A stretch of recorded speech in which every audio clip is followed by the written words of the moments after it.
Well, hello, welcome to the channel. My name is Tamara, and what we are doing is what I call Travel Time Chit Chat. And I just picked up my groceries at Walmart, and I thought, hey, I haven't recorded in a little bit, so let me hit record and talk to you guys. So I wanted to give you a couple updates. Actually, I guess only one update, and then the other thing is something that happened to me this week at my house. Hopefully I don't forget to tell you that when I get done my update. But first, hey, if you're new to the channel, welcome. Don't forget to subscribe and hit the thumbs up. It helps me with the algorithm, and I appreciate that very much. All right, so if you watched my last video, I did a travel time chit chat talking to you guys about selling my mom's house. And I want to let you know that after one day, on that day when I was driving, I ended up having 4 showings scheduled, and then while there somebody called and wanted to come view it, so I ended up with 5 showings that day. Ended up with 2 offers, both for asking price. Now if I would have recorded this a week ago, I would have been like, oh, we sold mom's house. The buyer that put the offer in first was the first person to look at the house, and she really liked it, and I really liked her, and I liked her enthusiasm, how much she really liked the house. The other person, so she was single, getting a divorce, so I was told she was getting a divorce. Ends up being it was just a separation, and then so there was a delay in getting the contract signed, and we kind of were going back and not really going back and forth. Like, the lawyer submitted a contract for us to sign, the four of me, myself, and 3 siblings that own the house. And my sister wanted to make some changes to it, put some deadlines in, and a bunch of other stuff. So I didn't agree with some of it, so we had a conference call to discuss it. So it kind of like delayed, and then it was like the next day when we finally got the contract settled on how we liked the wording. Submitted it, I think it was on Friday, or maybe it was Thursday last week. So it was like a 2-week process. And then we gave the buyer a deadline of Monday to sign the contract by Monday. Otherwise, we were gonna start showing it again. And although that was another contention amongst my siblings, was they wanted to keep showing it. Well, some of them wanted to keep showing the house even though it was under contract. I'm wondering what you guys think about that. So the buyer had 2 contingencies. She needed financing, and she wanted a house inspection. I wasn't worried about either, especially not the inspection. We did give her a timeline that she had to get it done within 2 weeks, and then I think we gave her 4 business days to review the results, and then if something came up and she needed to get pricing to fix it or whatever, we wanted to give her business days to be able to look at that type of thing. So what do you think about if somebody puts an offer on a house? Leave in the comments down below. How do you feel about being able to still show a house that has an offer, an accepted offer, but the offer has contingencies like the financing, the inspection, maybe they have to sell a house before they can buy this house, that type of thing. What do you think about that? To still show it and then tell the possible new buyers that there is an offer on the table already that's been accepted, but if you don't have any contingencies, or you don't have those specific contingencies, then you can still submit an offer, and that can pretty much pop that person out from being able to buy it. Let me know what you think about that. That happened to my in-laws actually a couple years ago when they bought a house here. They had the contingency that they had to sell their house in Vermont, and then they were going to use the proceeds of that to pay cash for this house. So there was no financing, but there was an inspection, so my in-laws had to pay for the inspection. And then the people came, and the realtor continued to show the house, got an offer without contingencies, without selling a house contingency, I should say. And so they called my in-laws up and said, hey, we got another offer. They don't have a contingency to sell their house, so you need to either drop your contingency or you're going to lose the house. And my in-laws at the time were like, well, we can't buy that house until we sell this one. So we're gonna have to lose out on that house. The next day, my in-laws, so they had like they had to make a decision within 2 days. And so the day after that expired, my in-laws got an offer on their house and sold their house, but they lost the other house. So it's kind of like, I mean, I guess as a seller, I can see it, but as a buyer, I remember being like, screw those sons of guns. Like, I didn't like it at all. So I'm just curious of what you think. So the buyer and I were conversing quite often, and she called me up on Sunday night and said, in tears, crying, that she's not going to be able to sign the contract by Monday. Her husband is now saying he doesn't want a separation. He wants a divorce. And I guess the paperwork to do that or whatever is going to take longer. He wouldn't sign the separation paperwork. If he would have signed it, then she could have moved forward with the process. But since he wouldn't sign that, and now he's saying he wants a divorce, it was going to go beyond the Monday deadline in order to figure out, because she's going to be getting alimony, and that's going to play a part in how much she's going to get. All right, so that's kind of the update on that. So now the house is back on the market. I showed it yesterday to somebody. She came with, it actually ends up being a cousin of mine, like a third cousin removed.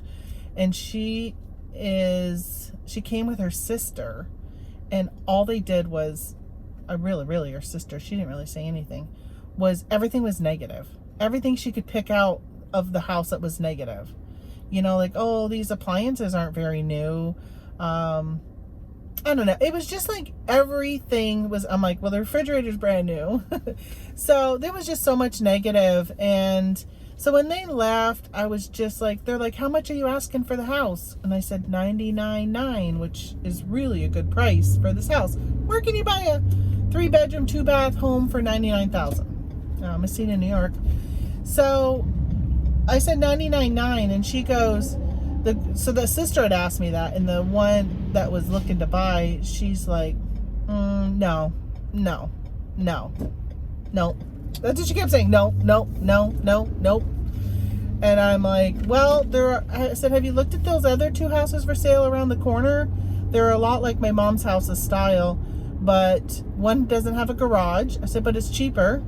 One doesn't have a garage, and the other one, and both of them need a lot of work. They are not move-in ready. You need to put new flooring, you better sheetrock. Like, it's really, really not good condition houses.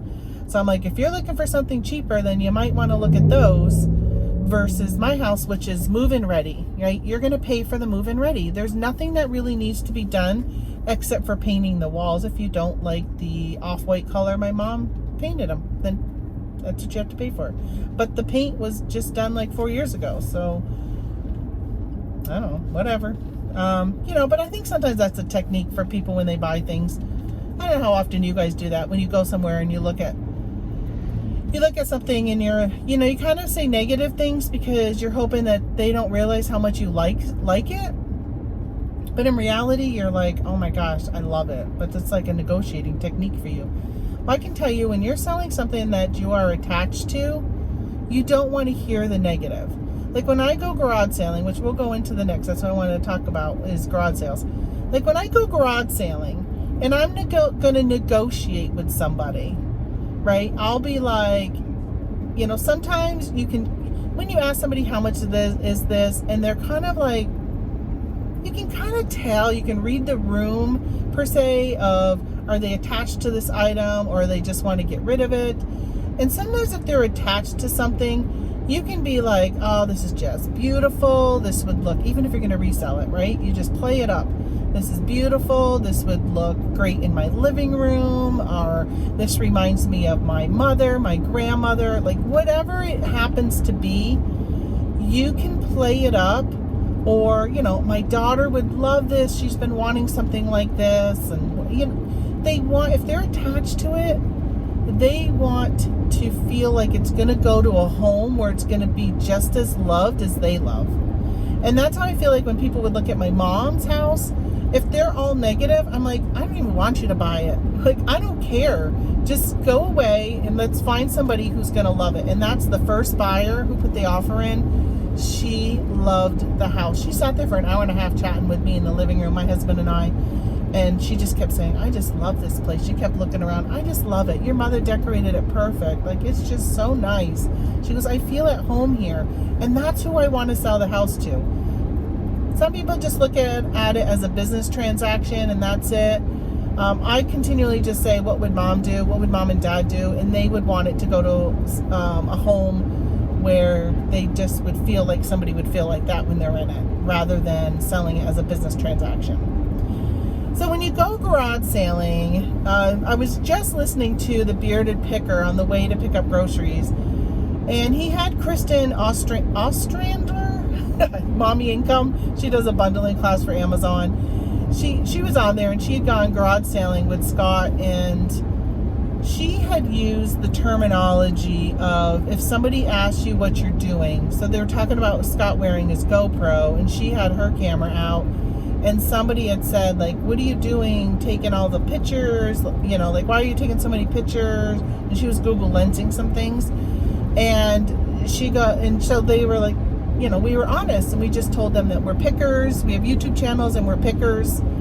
And I thought to myself, you know, a lot of people watch American Pickers. And they see people going and picking stuff at barns and stuff like that. And I'm wondering, do you feel like the terminology of saying you're a picker is better than a terminology of saying I'm a reseller? So when somebody says, you know, why are you looking that up? Or they're saying, I don't know, just like a comment. Do you feel like it's better saying I'm a reseller? I don't know. I mean, because that I feel like has negative connotation a lot. I don't know. Did I say that word right? Sometimes I feel like people hear certain words like a reseller and they immediately think, oh, you're a scammer, you steal from the poor to sell to the rich, or, you know, that type of stuff. And, you know, not all resellers are like that. You know, I'm gonna go and I'm gonna buy a vintage vase that you're selling, and I'm going to give that to somebody else who's going to absolutely love that vintage vase. And I just feel like there's certain categories of things that you sell that it's a little easier maybe to say you're a reseller. But I feel like if you were to say you were a picker, people are going to think of things like the American Pickers, and you don't really hear a lot of negative towards that TV show. So I kind of like that idea. When she said that was her response, I'm like, ding. I'm going to use that next time. I'm going to be like, yeah, I'm a picker. I come out to these garage sales, and I love to go garage sailing, and I love to pick things. And not even use that you're a reseller with them. Not saying the word resell. I think that's really good. So, again, leave a comment down below. Leave a second comment after you've told me about whether or not you would continue to show a house after it has a contract. And let me know, what do you think? If somebody asks you at a garage sale, like if I'm buying a toy, or I guess it doesn't matter, if I'm just buying like a couple things or whatever, sometimes it's just easy to be like, oh, this is for my mom, this is for my daughter, this is for my granddaughter, that type of thing, like depending. And so I have a cousin named Michelle, and she had a brother named Scott who unfortunately passed away at 15. But I have cousin Michelle and Scott, and a lot of times that's the keywords I use if I'm looking at something, and Tony will say to me, what are you looking at that for? Or something. He'll make a comment, right? And I'll say, I think Michelle would really love this, or I think Scott would really love this, or Scott and Michelle told me they were looking for that type of juicer. So he knows that, oh, you're looking at it for eBay. Because sometimes, you know, I do buy stuff for ourselves, and I don't know why, since this is my job, he forgets that I'm a picker, reseller. And he forgets that. And sometimes I have to remind him, and those are my code words. Because if I was to say to him, oh, I'm looking at it for our daughter, you know, then he would be like, she's not going to want that, or something like that. Or obviously if I said my grandchildren, he might look at me like, what do you got, a third eye? Because we have no grandchildren. So let me know what you think about those things. So we're heading off, and we are going to camping. We're going camping this weekend in the RV. Today is Thursday. We're going to go Thursday to Monday. And I reached out to a fellow online eBay friend of mine, reselling friend. She lives somewhere in the area where we're going to be going camping. So I had, kind of mentioned it to her because I'm not sure exactly how close she is and didn't know if she wanted to possibly get together and meet up with each other or whatever. She didn't really bite the bait, so I'm thinking maybe she would prefer not to meet up. Some people are like that. And I'm okay with that. But she told me about a town-wide sale that's happening in that area, so I'm really excited. We have had some rain, and it's supposed to rain this weekend. So I'm hoping that it's kind of on and off and that there's people with tents and garages. So maybe there'll still be some garage sales. I told my husband I'm still going to go no matter what. Because if you have a garage and you've set up for a garage sale and it rains, and if it's like a 30% chance of rain, it may not even rain. So if you have a garage, you're probably going to still have your sale. Oh, that brings me to, speaking of rain, what I wanted to tell you, the two things I wanted to talk to you guys about. So the other day we're sitting at home. So today is Thursday. So Tuesday we're sitting at home, Tuesday afternoon, and I could hear thunder off in the distance. And my husband was out planting his food plot, and he came in, and I said, I can't believe you were out there that long with all that thunder. I said, I don't know if the clouds are going to make their way, but they say like lightning can travel quite a distance even if the thunder is further away. So he came in, he's like, yeah, I could hear, I looked on the radar, and it started to sprinkle, and I think that the storm's going to be hitting us here shortly. And so then his father stopped by, and we're sitting in the kitchen, and I'm actually in the living room, and he's in the kitchen, standing talking with his dad, and all of a sudden lightning struck, and it was so loud. I've never experienced anything like it before. I was like, I think our house just got hit. It was so loud, it shook the house, things fell from the wall, and lost the internet. It actually melted the outlet switch that my telephone, we have a fiber optic that plugs into in the wall. It melted that, and it fried I didn't have a surge protector on my modem/router combo thing, which now I know I have to get one. Killed that, so we have no internet. And I had to buy a new modem router, ordered it on Amazon, because locally the only place that would carry it would be Walmart here, and they didn't have a combo unit, and I didn't want to buy two things. So his dad goes outdoors. He's like, well, I'm going to go out. And I'm thinking, what are you going out for? There's like lightning hitting. Like, I thought it hit the house. And thankfully they went out and they walked around, and they saw that it hit a tree on the side of our property. And I'm going to insert a video here that will show you what it looked like. It hit a tree, and the tree went up, as you could see, after I put in that video. Of course, I haven't put it in now. So, so it hit the tree, went up in flames. Fire truck called 911. Fire truck came. And then yesterday, my husband comes in. He goes, got to call 911 again. And I said, what do you got to call 911 for? And he's like, well, the tree reignited, and the tree had fallen over. And it ended up, like 2 pieces of it had fallen over, and it easily could have started like the leaves and stuff on the ground, even though it had been kind of wet because it had rained. So the first time the fire department came, there was 1 truck and 2 guys. Yesterday, the fire truck came, 3 trucks, 4 pickup trucks, an ambulance. Well, there was an ambulance the first day too, which I think they must have been there for the for the firemen, just in case they got hurt. Because Tony's like, I told them that nobody was hurt, and no structural damage or anything like that, but they came anyhow. And there was probably, I'm thinking probably 20 people for the reignition, and it was a lot smaller of a fire, but the distance was quite a distance. There's Roy. Say hi to Roy. I gotta go put food in him. Actually, I gotta back up to him. And so they put the fire out, and then they ended up taking the tree down because they said they could hear it cracking, that it was probably gonna fall. And yeah, it was really, really thin. Like the tree was like this thin because it had burnt all the way up the side, and it was really thin. So I was glad that they ended up knocking it down. Okay, I'm gonna back on up to the door with the groceries because I got some ice cream, and the ice cream was already really soft when I grabbed it.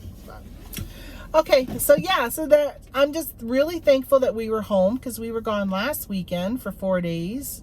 Actually 5 days. We rented a Verbo house and invited my daughter and her boyfriend, my brother and his wife, and then my in-laws, and then my nephew and his girlfriend came. And we had a great time. It was really cool. It was like between 55 and 62 probably all weekend, so it was pretty cool, and the wind was a whipping. Yeah, it was really cool, but we had a good time anyhow. And so thankfully it happened on Tuesday. We got home on Monday night, around 9 p.m. and then for it to reignite yesterday. Today we're leaving, so I'm like, oh my gosh, the 2 days we were home is when we had issues. So I was glad that we were home for that. Pretty sure it's not going to reignite again, and there's not much tree left, and they really doused the heck out of it. I mean, I'd be surprised. And there was so many people over there, like hovering over the fire, so I'd be surprised if it did it again. But my in-laws will be stopping by, house sitting and feeding the cat who's coming to see me. And then, of course, I'm sure my father-in-law will keep an eye going over there and looking at it just to make sure it doesn't reignite or, something like that. But all right, that's it. I will see you guys later. Bye.